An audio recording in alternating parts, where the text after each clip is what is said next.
And a Masters. Good morning and welcome to the show. The Back Nine Boys Golf Show is brought to you by Bridgestone Golf. Play the ball that fits you by Sea Palms Resort, featuring The Miracle, an incredible practice facility for members, and by Mizuno Golf, reach beyond. On the show, we're going to talk with 12-year-old Reese Wallace and her dad, Nick, about their experience at the Drive, Chip, and Putt event at Augusta National last weekend. And then we'll talk with Ryan Blum, PGA Tour Pro, about the difference between the tour and playing college golf at Duke.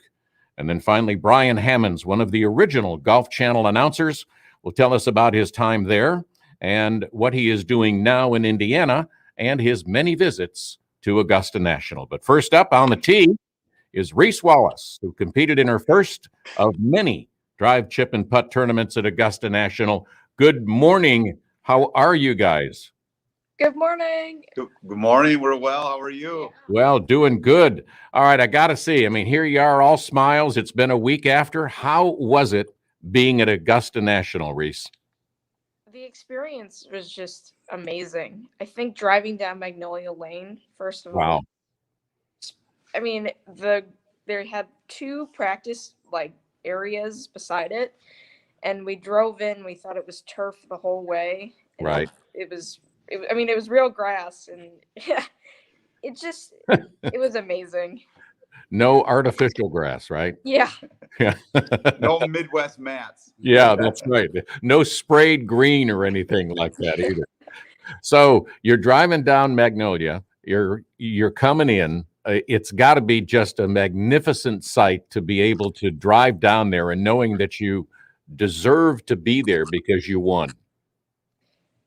It's so cool to have in the back of your mind, like you're here because you've made it and Right. won through all these qualifiers. But I wanted to take in the experience as much as I could. And it was amazing. And how was it for you, Nick, going in knowing that your daughter was competing at Augusta National? Yeah, I think to add on to the whole experience was the fact that last year's Masters was postponed, they kind of moved the Drive, Chip, and Putt out a year, so it was literally a year and a half wait to kind of get there. So it just kind of added to it. So you really, you were looking forward to it for so long that when it actually came, it was as a dad and kind of someone who's kind of coaching her along through this. You're thinking, all right, well. I want you to compete and be competitive, but at the same time, I want you to just maybe stop and just take a look around, as much as you possibly can, and just take this all in and be proud of how far you've made it so far. So it was really special. Yeah, I'll bet. And Reese, I know that you look around. Here you are at Augusta National that you've heard about. You've seen it on TV. You're there. Were you nervous? And if so, did that nervousness leave you once you had a chance to step up and compete? When we got there, I wasn't really nervous. I think the night before, I was really nervous. But when we got there, I felt very calm. Mm-hmm. And then they called my name to the tee for each skill, and I had that gut feeling. It was, I don't know. It was pretty weird, but yeah, I'll bet. Yeah, just standing there, and then all of a sudden, Reese Wallace on the tee, and all of a sudden now you got to go and compete and you got to perform. And her daddy caddy messed up and let her walk out to the first drive shot, and I look and she has her mask still on, so they were allowed to take their mask off during their skills competition because they were by themselves basically. So right. I'm looking and I'm like, all right, well, don't scream, right. take the mask off. So, but she eventually noticed that she had it out and took it off. But yeah, so you're just kind of in this calm until your name is called. So it was pretty fun. Yeah. So, all right, your name's called. What was the first event? Was it driving? Yeah. So they just went in order from Drive, Chip, Putt, which is nice because usually in the qualifiers, sometimes it's Chip, Drive. Sorry about that. So it's nice that they kept it in order. And driving was not your best that day. Yeah, I I don't know. I hit my first one out, and I played it on the right side. So the driving range is split. So if you hit it to the left, there's a slope that goes down, and your ball can just roll forever. Right. I ended up hitting it on the right side, which has that green in the bunker. Right. So it just plugged, and I didn't get any roll. So it was all just carry numbers from that point on. And I didn't listen to my dad, who told me to hit it on the left. I got too nervous. Well, there was your caddy. I mean, you sometimes listen to the caddy, but I do know that when you and I played together, you outdrove me. Many times. I think, Rich, a valuable lesson here is like, if there, any juniors that are gonna compete and keep going, is that you're gonna get really amped up for that drive and that first shot, but you got to kind of stick with the process and know what you're doing. Because I think Reese got, she had a look on her face, if you watch her on TV, where she almost had like a competitive look on her face, where she just kind of, world long drive backswing, and then just kind of skied it high, which was not what you needed. You needed to hit like a low runner and get some rollout on it. So right. I guess, like we always say, like, now you know. So if you're fortunate enough to pull that all off again, you'll know what you got to do. Well, you did well in chipping, and you did well in putting. And obviously, driving is something you need to get more distance on, or at least, not try and do the John Daly over your head type swing. But your adrenaline is going, and you just say, come on, I'm here. I've done this. I won. I can do this. I know what I need to do. But you're also in the spotlight there at Augusta National. It's not like saying it's your home course. Yeah. I don't know. I just think since there were so many cameras, I don't know if I wanted to really like show off to them. So I did the biggest swing I possibly could. But it just popped up, and it was a little hard for that ball to travel anywhere. So what did you learn about yourself during this process? You placed 6th out of 10. I mean, you won to get there, which is incredible. So what did you learn about yourself? And more importantly, what did you learn about your game?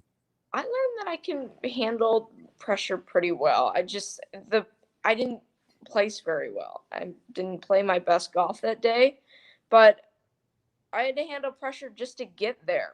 Right. In a playoff between a girl and the regional qualifier. And there was just a crowd of people who were watching us then. And now there's cameras watching us, and the national audience. I mean, normal stuff, that there in Barrington. I mean, it's just like playing at home. Yeah. So it was just, it's a little strange. Yeah. Because you're not used to golfing with tons of cameras around you and a huge environment just watching with all eyes on you. So I handled the pressure pretty well. But that's your future. That's your future. Yeah. There's going to be more cameras out there going to be watching you. Did you meet any Masters winners while you were there? And if so, who and what was that like for you? So we were the early or the late tee times, I think. So I didn't see anybody, which was kind of sad, because I was, willing to meet players who were just walking around the course. But, right. It is what it is. And I got to see so many players the next day at the practice round that they were able to bring us to. And cool. Yeah, the Drive Trip Putt was really great. They gave all the families practice round tickets on Monday, and shuttled us, all there. And so we got to walk, walk the course, and got to spend a whole day, with other competitors in it, and then getting to see the pros kind of slowly start trickling in, from wherever they were before, if they were at that tournament or if they were just kind of took a week off. We got to see that, and it was really special. And as a Midwestern that just watched it on TV, I never realized the amount of hills out there, Rich. Isn't that the truth? You really don't see that on TV. You do if you walk the course. Yep. I mean, you could walk 12, 15 miles just walking up and down those hills.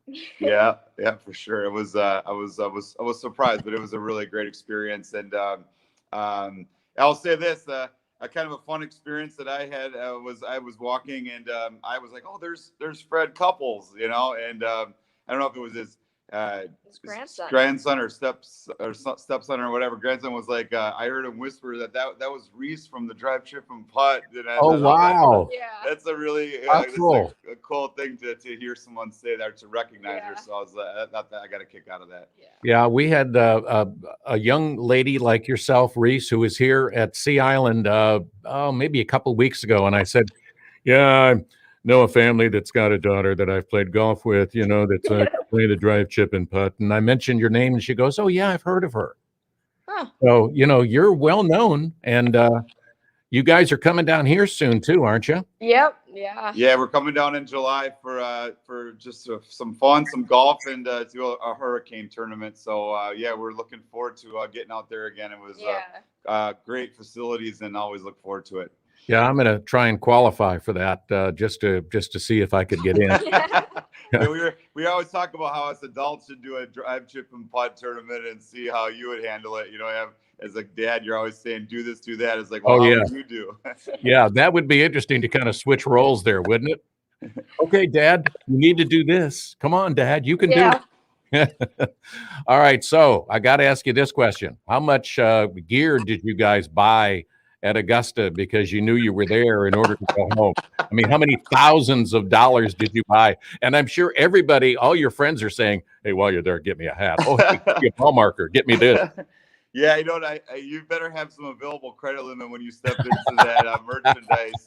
I mean, we'll call it not a room, like a building of That's the truth. Yeah. it. So we even bought a Master's dog leash for our dog. So we definitely did some spending in there. Yeah, you end up buying things that you probably would never even have thought of just because it's there and it's got a Masters logo and you can't buy it anywhere else. Yeah. Yeah, there was a person in the pro shop that was telling us that the big number or the big ticket item this year was the Masters posters, and they were gonna frame it and put in a Masters face mask for like their memorabilia, whatever. Oh, geez.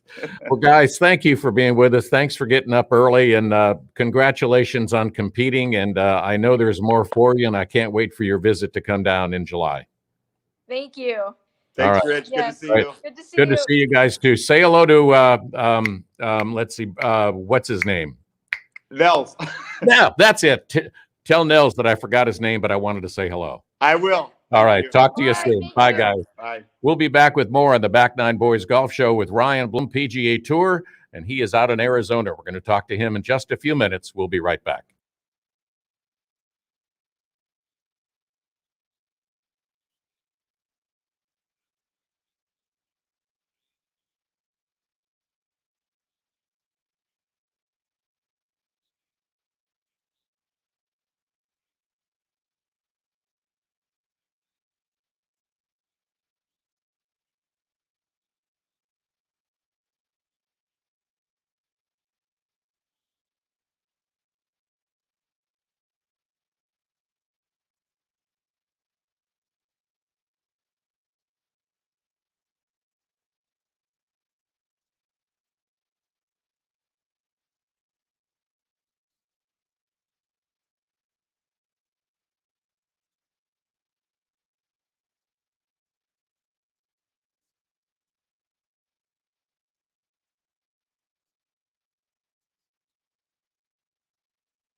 This is Mike Shannon, Director of Putting Instruction at the PGA Tour Performance Center at the TPC Sawgrass in Ponte Vedra, Florida, and you're listening to the Back Nine Boys Golf Show. I love that. The look on his face when he did that promo was like, oh my gosh.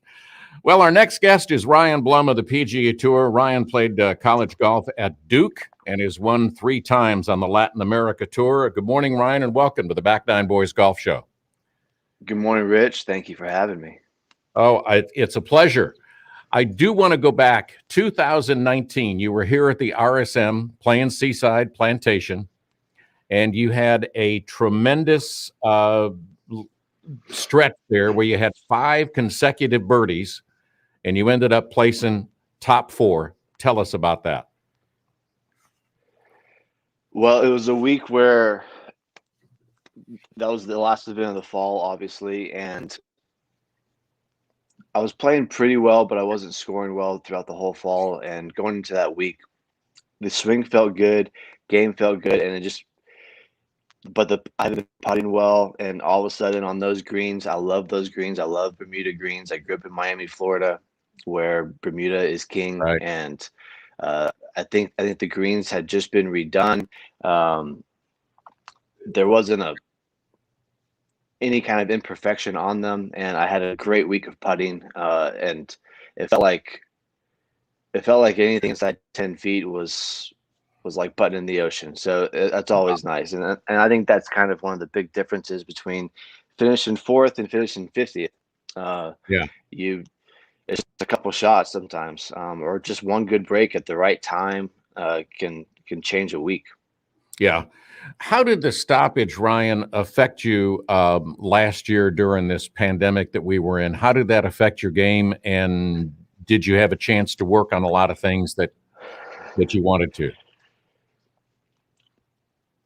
Well, I'm in an interesting season of life. It's been almost 2 years. If you go back to the last event of 2019, I had an injury to my wrist, and I was out for about 6 months, and I was set to come back, I think, hopefully like the week after the Players of 2019 and or 2020, sorry. And as we all know, golf stopped exactly that week. So I was out for 6 months with an injury. All of a sudden, that 6 months turned to 9 months with quarantine and COVID hitting. And I'm in the 126 to 150 category. We were in the process of moving to Florida, from Florida to North Carolina. I had a baby boy June of last year, our first kid. Thank you. And so it's been a crazy season of life. So all of it's a little bit of a blur. What was nice during quarantine is that I had a garage gym, and so I was able to kind of do my own work in the gym there at home. Weather was perfect during quarantine, being in Ponte Vedra Beach in April and May and June. And then I had TPC Sawgrass, which always remained open after the Players and everyone kind of got out of town. And so I was able to do a lot of good work. I just haven't been able to get a ton of playing opportunities being in that 126 to 150 category. And so that's why I'm out in Phoenix right now. I'm going to play the Korn Ferry event this next week in Vegas, and try to get some reps and get going. And when my number gets called, take advantage of the opportunity. So based on where you are in the 126 to 150, what does this season look like? You're playing in Vegas coming up. What after that, or do you kind of have to wait and see? Yeah, I have to wait and see. I mean, even the week after Vegas, the Zurich, the team event, I have a couple of possible teammates. We're waiting to see where that line falls. If not, I'll play the Korn Ferry in Huntsville, Alabama the week after. I'll take the week off of Zurich. Okay. I'm going to be on the line of getting into like things like Tampa and Charlotte. And so we'll just kind of you just kind of feel like you're waiting around to see. So, Yeah, yeah, it's hard. It's hard to schedule when you're having to, kind of wait and see if your number gets called up. So you played at Duke. I used to live in North Carolina. Used to live in Cary, so I was there when you okay. were going to school. What's the biggest difference between playing competitive college golf and now playing on the tour? There's two things. One, from an absolute golf standpoint, is hole locations. I mean, even when you get on the PGA Tour, you look at the pin sheet, and there are a lot of threes on it. You didn't see that in college. You saw a lot of 5s and 6s in college. Okay. So pins were in the center of the green. Sometimes, my first year, I feel like I'm like, is that pin on the green? Like, I don't. Where am I supposed to hit this? So it feels like you have to be a lot more accurate with your irons. Secondly, it's from a scheduling standpoint,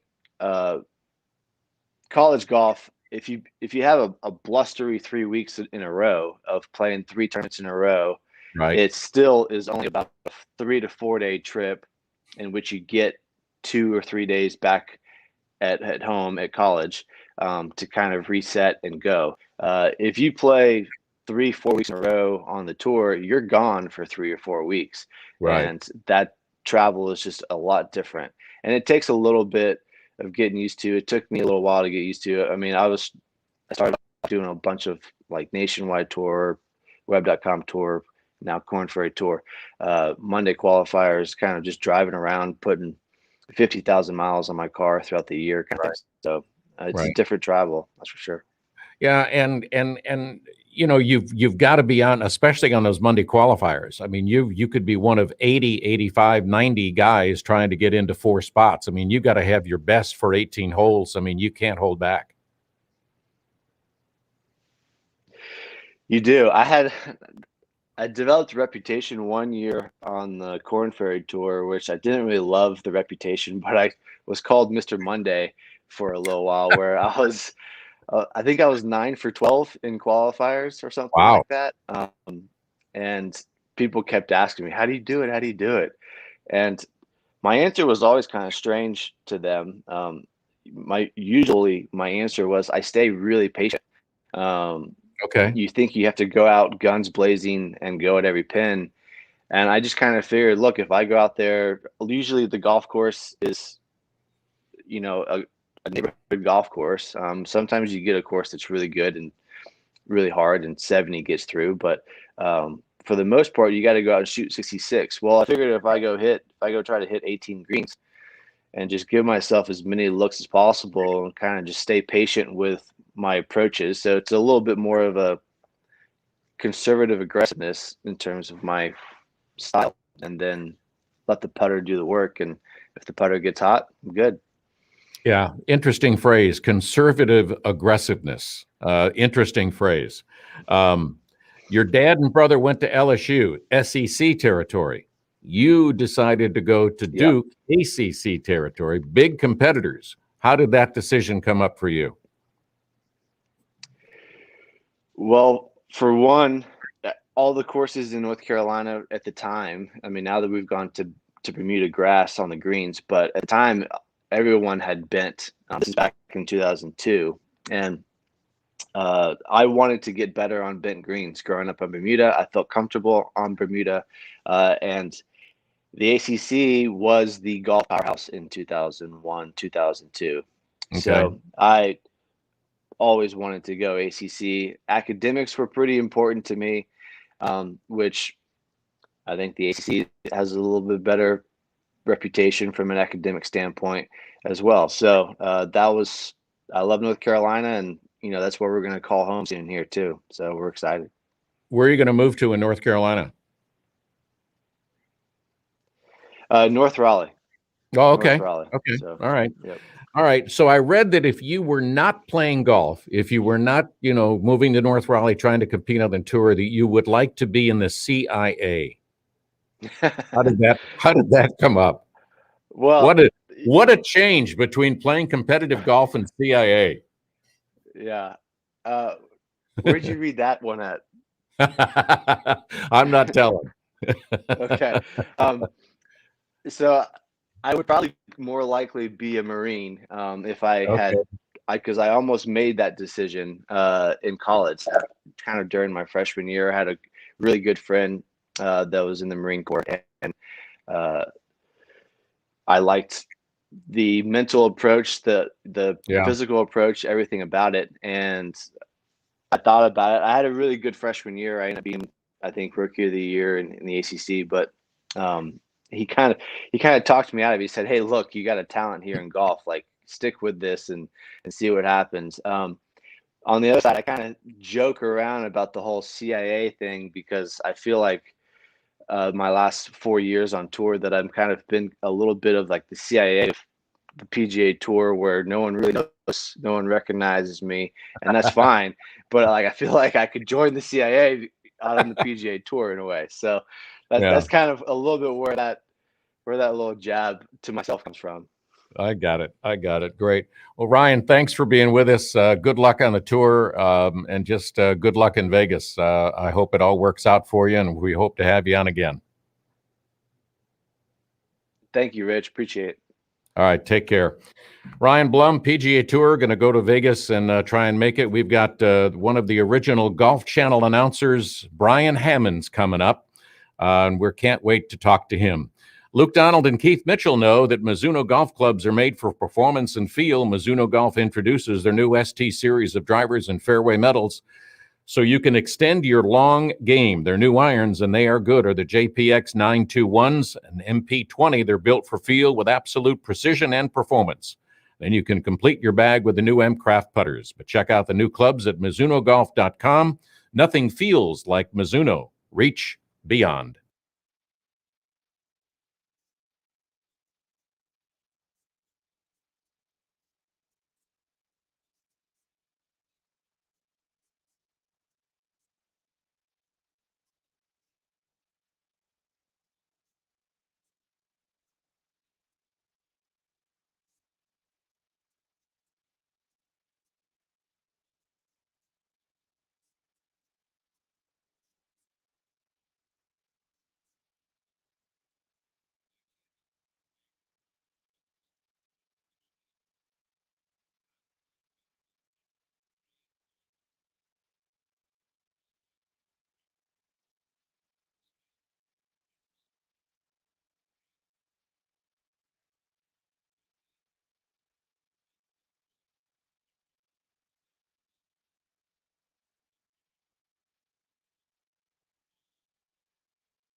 Hi, I'm Dr. Bob Jones IV. I'm the grandson of Bobby Jones, a clinical sports psychologist, and you're listening to the Back Nine Boys Golf Show. And welcome back. I'm Rich Stiles. Glad you're with us. Back in 1994, Brian Hammonds was the first announcer on the Golf Channel, and he is our next guest on the Back Nine Boys Golf Show. Good morning, Brian, and welcome. Welcome, Rich. Thank you very much for having me. Happy Masters Saturday. It is a wonderful day. Moving day is what they're calling it, but you know more about that than I do, having been at the Golf Channel for so long. What's it like now for you watching the Masters, knowing that you were with the Golf Channel for so many years? Do you still get excited about it? Oh, absolutely. But I don't miss those long days that those guys, the Masters, where you're there before the sun comes up and you get home like 11 o'clock at night and grab something quick to eat and do it all again the next day. Those are long, grueling days. I don't miss that. But it's fun just to sit back and watch as a golf fan and not as someone that is working. Yeah, right. Where you have to remember stuff in order either for that night or for the next day. All right. So first, let's talk about Brian Hammonds Enterprises. What are you doing with that? And tell us a little bit about it. Well, this year we've started, and we're real excited about it, the Country Club National Championship.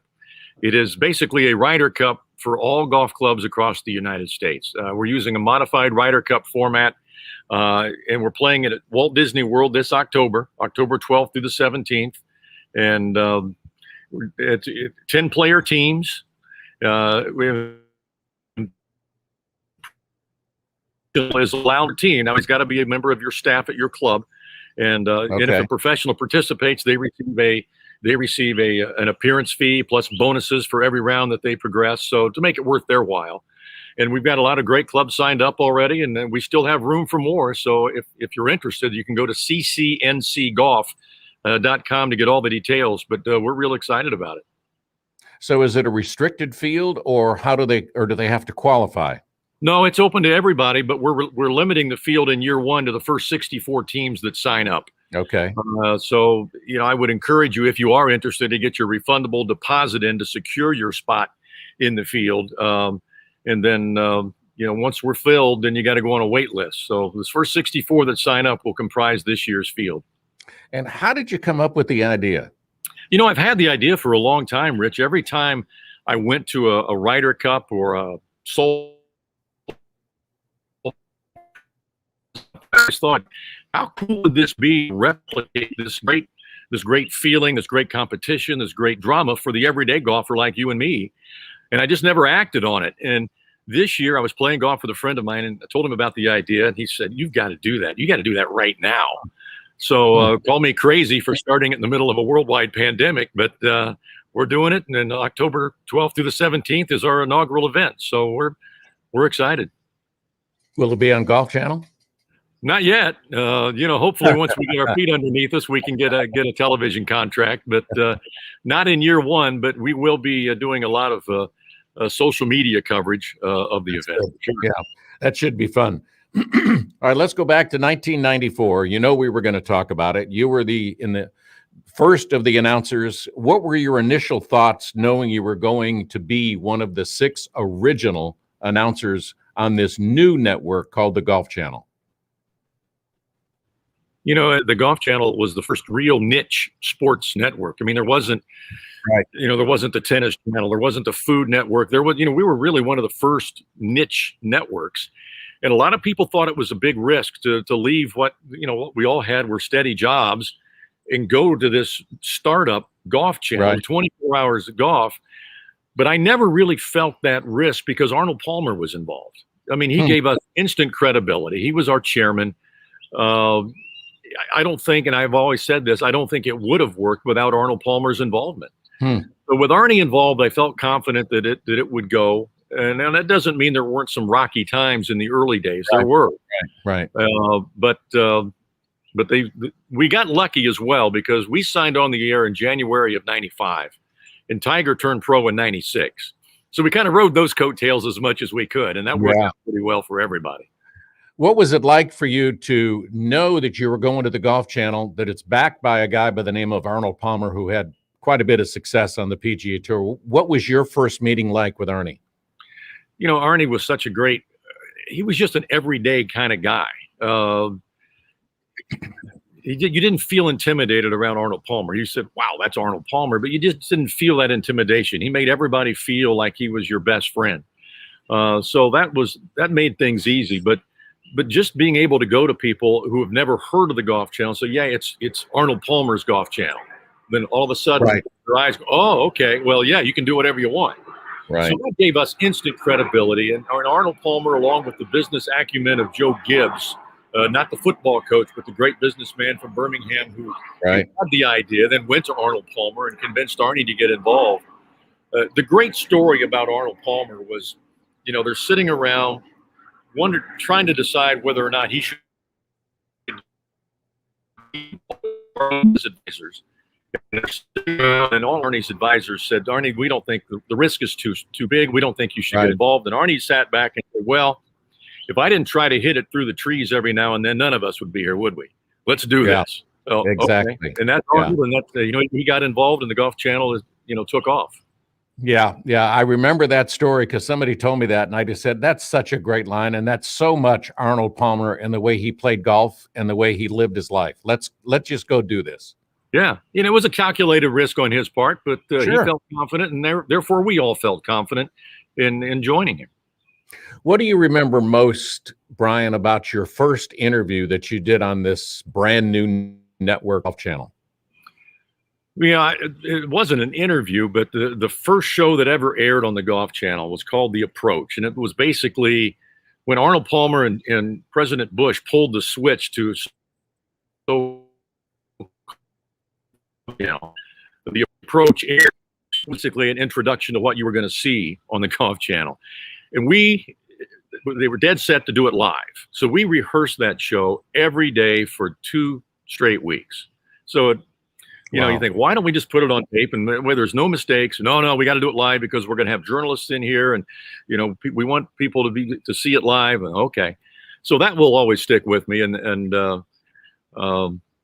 we were ready for that show to air by the time we were done rehearsing for 2 weeks. That's for sure. But it was still very nerve wracking. We had a room full of journalists that were invited, and they were waiting for the Golf Channel to fail. But the one thing that the Golf Channel did that was very smart, and Mike Whalen was one of the big reasons why. He was our first executive producer.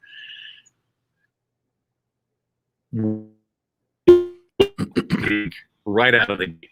We couldn't look like some second-rate local cable channel access. Right. And we Right. did. We had great looking set. We had all the latest equipment, and we looked network quality right out of the gate. And that certainly helped our credibility as well. Yeah. What stands out for you from your time at the Golf Channel? I mean, what is like one memory that you'll never forget besides working with Mr. Palmer? There's so many of them. Being able to go to the major championships, and the one major that always stands out. It's not technically a major, but the Ryder Cup in '99 at Brookline. It was so special to be there with that great comeback and the atmosphere that was there, and just being able to do what I was able to do for so many years. Being able to be on Tin Cup. I had a bit part on Tin Cup, but never would have happened if I wasn't at the Golf Channel. So there are just so many memories, and the people that I were so special. And it was in the early days, it was more of a mom and pop. It was Joe Gibbs, and it was a family feeling. And, myself and Jennifer Mills and Craig Cann and Mike Ritz and Tom Nettles. And we were like a family because we were all in this together. We were going to sink or swim with this thing together. And now it's become more corporate, and it honestly had to, if it was going to grow into what it is today, it had to become a big corporate Goliath, which it now is. But in the early days, it was just a big family, and I miss that because that was a lot of fun. Yeah. What was it like doing the Tin Cup? What did you think when they asked you? You said, "Of course I'll do it. Of course, it's a golf movie. You bet." Yeah, absolutely. It was a real learning experience because we were out there for a week. Mike Ritz and I were chosen for the parts, and they had one line written in for us, and they told us, Ron Shelton, when we're going to get to your scene. So we were out there on a Sunday, dressed and ready to go every day. And Friday they got to us, and we'd been watching this scene unfold that we were supposed to describe in one line Right. all week, every day, several times a day. So they get to us and they said, "Hey, do you think you can ad lib this?" And we said, "Well, yeah, sure." So we did it in one take. Bought ourselves probably 30 seconds in the movie rather than just the one line. Right. And the actors were flabbergasted that we could ad lib, because they don't do that. I said, well, that's kind of what we do. Yeah. That was a great experience. I mean, we even had doubles that dressed like us and they were the same size as we were. So Oh my they were like that. We had our own trailer. They treated us like we were Kevin Costner, for God's sake. So it was a great time. Well, Brian, we got to take a quick break. We're going to be back, so hang tight with us there, and we'll be right with Brian Hammonds on the Back Nine Boys Golf Show.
Chef Michael Park, personal chef of Dustin Johnson, Masters champion, and you're listening to the Back Nine Boys Show.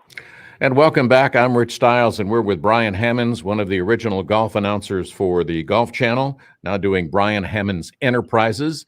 And Brian, you mentioned during our previous time together that all of a sudden this guy, Tiger Woods, came along, and whatever was happening with the Golf Channel, it just exploded at that point. Did you realize at that time when Tiger Woods announced Welcome World or Hello World that it was going to be the kind of career that he's had? No, I don't think anybody thought it was going to be the kind of career that he's had, but we knew that there was a lot of interest surrounding this young kid. Yeah. And the guy had one of our lead producers, somebody that Tiger would never win on the tour. And he'll never live that down. But, we never thought that, nobody could predict what happened with Tiger Woods. So, but it worked out well because, as you know, when Tiger turned pro, the interest in golf just exploded. Casual fans were watching the Golf Channel to see what did Tiger do. So that certainly helped the Golf Channel grow into what it is today. But what a special ride that has been, watching him over the years. Oh my gosh. Yeah. I don't think anybody knew that he would be where he is now. And we just hope he has an opportunity after he recovers from this accident to get back out and play, but more importantly, just get back to being healthy. And I don't care if he does play again. Like you said, I'd like for him to have a normal life and be able to play with his kids. See the best of Tiger Woods. Right. it's probably the best way possible to go out if he has to do that. But I don't think Yeah. we're ever going to see Tiger be a ceremonial golfer. He's not going to show up just so people can watch Tiger play. If he doesn't feel that he's competitive, he's not going to play. So we've seen the best of Tiger Woods. You know, that's like, I don't want to see him be Willie Mays stumbling around center field with the New York Mets, you know? Exactly. Or Michael Jordan playing for the Washington Wizards. Right. Yeah, same thing. All right. You were very gracious. And in your announcement on the Golf Channel, when they did not renew your contract, did you know, Brian, that was coming? Did you have a suspicion that was coming? No, I was taken completely by surprise. Now, I knew several months in advance that it was going to happen, but I was in the midst of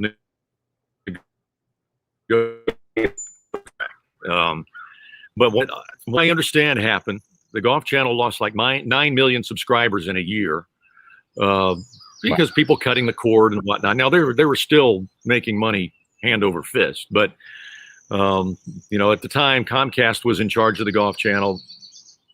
Loyalties weren't what they used to be when it was a mom and pop organization. So they thought they needed to make some budget cuts, and there I was at the top of the leaderboard. Contract was up, making good money. So I was the one that was sacrificed, if you will. But you know, I get it; it's a business, and it's a tough business. But no, it was kind of a blindside. And what are your thoughts? I know you talked about Golf Channel now being more corporate, but not as much of a family when you started. But what do you think about the move from Orlando to Connecticut? You know, I feel bad for all the very talented people that were let go and weren't taken to Connecticut. And that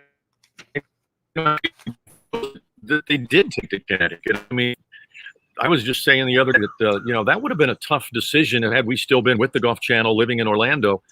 Because you know, you're living in a pretty affordable place in Orlando, Florida, a tax-free state, and then they move you to Stamford, Connecticut, which is not real cheap, and it would have been a tough move. But I feel bad for those, and there were so many that didn't make that move and weren't even offered the chance to make that move, that were let go, and a lot of very talented people are now out there looking for work. Yeah. Do you keep in touch with a lot of your friends that you've made at the Golf Channel over the many years that you were there? I try to. Craig Cannon and I speak fairly regularly. I try to stay in contact with the guys that I worked with in the booth the last several years of my career there. You know, John Mahaffey and Kurt Byram, and I haven't spoken to Lanny Watkins for a while. I probably owe him a phone call. Billy Ray Brown, David Marr. You know, is a great producer. I miss being around him. That's what I miss the most, are the people that I worked with, because I used to catch grief from my friends saying, you know, you don't take any golf vacations with us. And I always countered with, are you kidding me? I've got 35 golf vacations a year. Every week is a golf vacation for me. Yeah. You know, so that's what I miss the most, you know, the dinners and the, you know, hanging around those guys. Yeah. So this is a question that I want to ask you, because I've asked Craig the same thing, and I've asked Gary Williams when he was with the channel.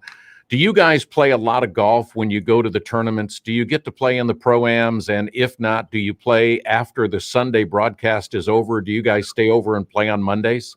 You know, I never did. The Pro-Ams, no, because we're doing work that day. We're preparing for the broadcast the next day. We've got meetings and we're out talking to players and that kind of thing. Now, what I did used to do when we were at a major championship, we would after the final round of the major. But it didn't realize that it wasn't that much fun, because the rough is that deep when you're at a U.S. Open venue. They're tearing down the bleachers. The greens are 14. You can miss a fairway by a foot, and there's not a marshal throwing down a flag going, here it is right here. So it wasn't that much fun. So I quit doing that, and I went home as soon as possible. So how was it working Masters? I mean, it's a special place. Some people have never gone. It's always on the bucket list of any golfer you talk to. What was it like for you working the Masters the many years that you did? You know, it is a special place, and I always tell people, you know, your expectations when you go to the Masters are already here, right? But reality is up here somewhere. It's one of the very few places where reality exceeds your expectations. Just being very special. But it's changed over the years as far as, the access that the Golf Channel had when we first went on the air. The first year, we weren't even on property doing live reports. We had Mike Ritz in a backyard in a house in Augusta trying to stand in front of an azalea bush, faking it like he was at Augusta National. So the access has changed over the years, and the relationship with Augusta National has changed over the years. So, we went from faking it to having now they've got a great setup there. Yeah, that's too funny. Azalea bushes in the back, and you're Yeah, 8 you never blocks know the away from difference. the golf course. So what's next for Brian Hammond Enterprises besides this tournament? You got some other things that you're working on, and we've got about a minute left. Well, right now, no. All of our focus is on the Country Club National Championship. Okay. I've been here in Hilton Head this week, visiting clubs in the Hilton Head and Savannah area, making sure they're aware of it and trying to get them signed up. We still have room. ccncgolf.com to get all the information. We've still got some room left, so we'd love to have you. ccncgolf.com, or you can email me at brian@ccncgolf.com with any questions or comments. Well, Brian, we can't thank you enough for your time. Say hello to the folks in Hilton Head. We'll be up there with those folks next week. But good luck on that, and thanks for being with us today. Hey, thanks for having me. I appreciate it. All right, we appreciate you. Thank you. Brian Hammond's one of the first announcers on the Golf Channel. We've talked with several of those, and it's always fun to hear about their stories and about their time at the Golf Channel. And we want to thank our guests, Ryan Blum. We want to thank Reese and her dad for being with us for the drive, chip, and putt. And thank you for being with us on the Back Nine Boys Golf Show every Saturday and Sunday on ESPN Coastal.com.